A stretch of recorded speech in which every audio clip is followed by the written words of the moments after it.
You touched on brand before, and obviously, given your marketing background, that's been a big focus, and still is.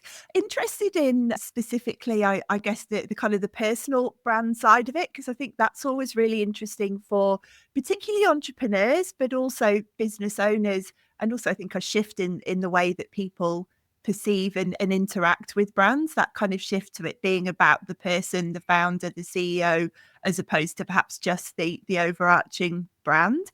Was that something that you really consciously did? No, I think in the beginning I consciously tried not to do it.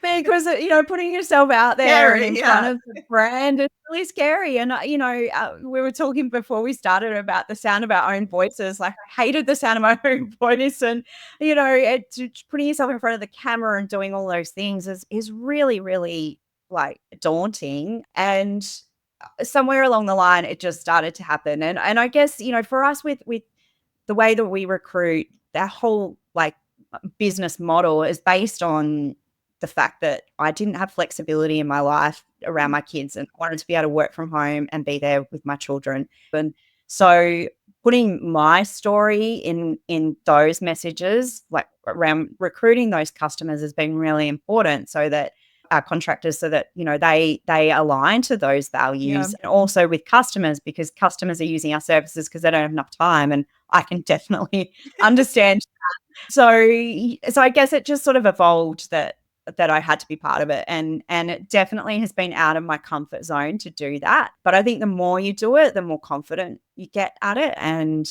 it's just practice and practice, and then it just becomes this thing. So yeah, it's definitely something I've had to become comfortable with.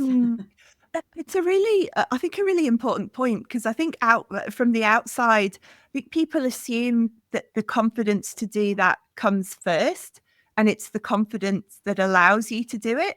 But actually, it's confidence that comes from doing it.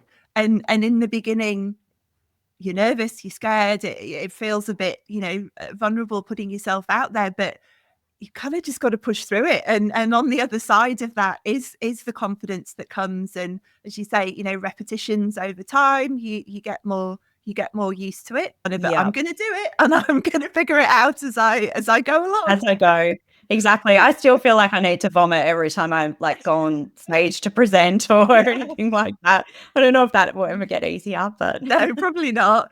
Talking of that, you went on Shark Tank, so yes, and I wanted to vomit that day for sure.